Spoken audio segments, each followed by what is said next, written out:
She intentionally avoided making eye contact with anybody else in the locker room when she ultimately exited the stall. She didn't have the heart to see if they were looking at her or not, so her gaze remained firmly on her toes as she washed her hands and left the locker room. Only when her eyes had once again adjusted to the sunlight did she bother to look up again, and she noticed that the pool was now nearly empty. All of the children were either at their chairs or playing in the grassy area with the playground equipment. Erin found Hayley sitting at their chairs. She sat down as well. "It's the 15-minute break," Hayley explained. "All the kids under 16 have to get out of the pool for 15 minutes an hour. They blow the whistle to let you know when that starts and ends." Erin nodded. "I don't really get it, though," Hayley continued. "Is it because they're worried that kids might not know how long they can swim before they get too tired to be safe? Maybe they just want to give the adults a peaceful time every once in a while so they can swim around without running into screaming kids," Erin suggested. "Maybe," humphed Hayley, apparently indignant that she might be considered annoying to the adults. "But anyway, how are you? Do you feel better?" "Yeah, much better," admitted Erin. "Though it was a bit messier and louder than I would have preferred." Hayley grinned at her cousin and was about to open her mouth to say something when they heard the whistles, indicating that the kids could get back in the pool. "Oh, look," said Hayley, noticing the line forming at the deep end. "They've opened the diving boards. Would you like to dive?" "Sure," said Erin. She removed her goggles from her forehead, leaving them on her seat. Hayley did the same. The two diving boards were both the same height from the water. Erin and Hayley each got in a separate line, Hayley allowing someone to cut in front of her so that she'd be on the boards at the same time as her cousin.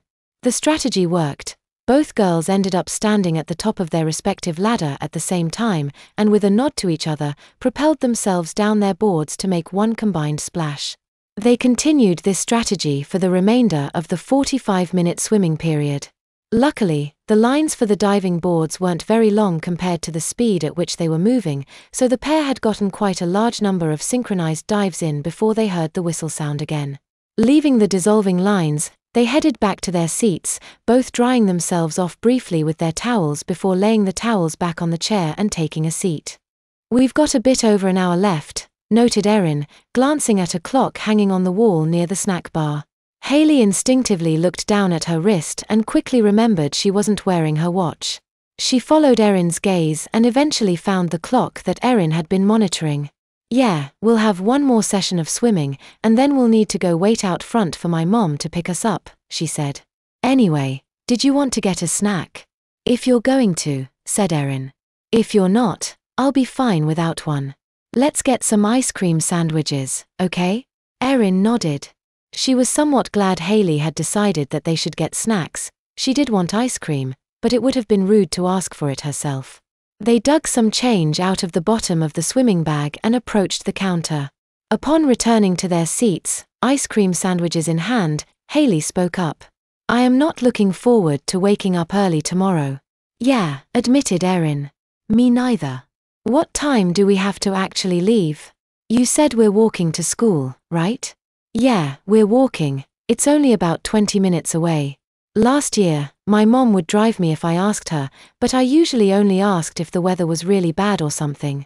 I enjoy walking, though, so that probably helps." "Yeah, walking's fine with me," said Erin. "But can't we ride bikes?"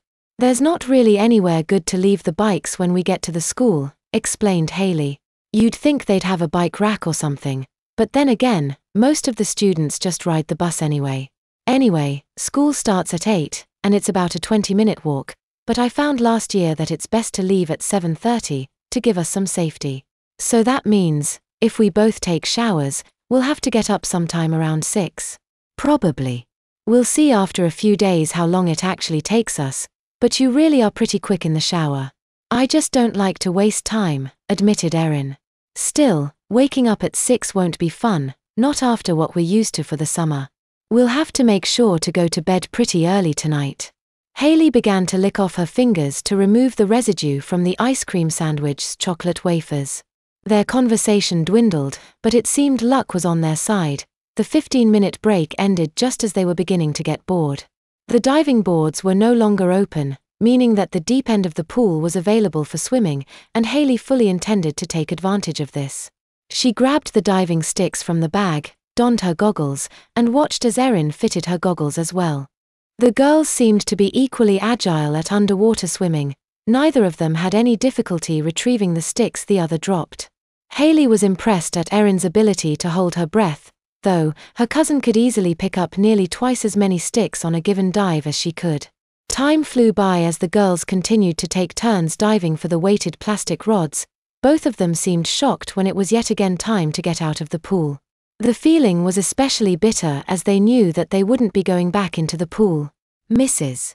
Summers would be coming to pick them up within the next 15 minutes, and they needed to pack.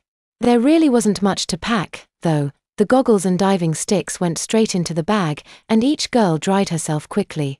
A quick glance at the snack shop clock indicated that they still had a few more minutes before they had to go wait out front, and Hayley decided to use the idle time to take care of some personal business. "I'm going to go to the bathroom, Erin. Do you need to come?"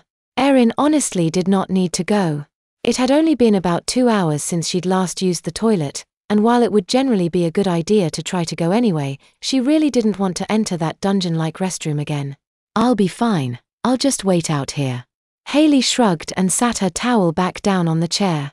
It seemed unusual that Erin wouldn't want to try, but she certainly knew the risks involved in not trying, so whatever the reason, she probably knew what she was doing. There really wasn't much point in pushing the issue with Erin. If she didn't want to come, then she didn't want to come.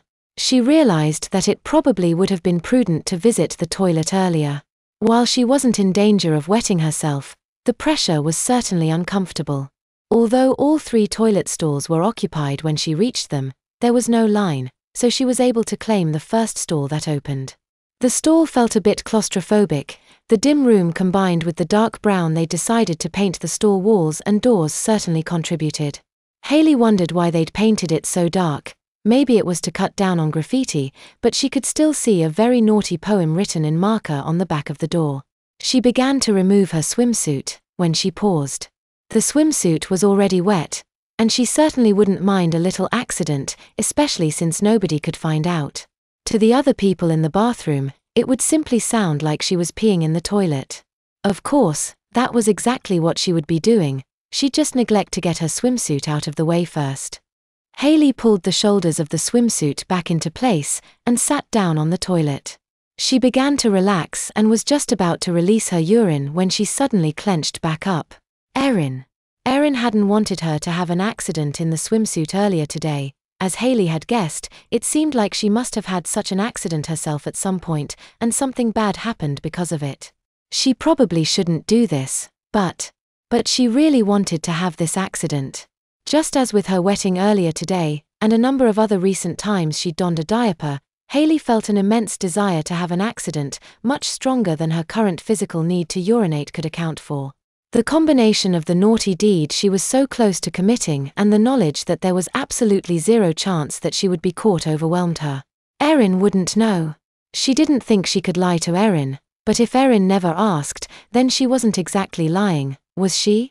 A stream of warm liquid began to flow through the fabric of her swimsuit and into the waiting toilet below.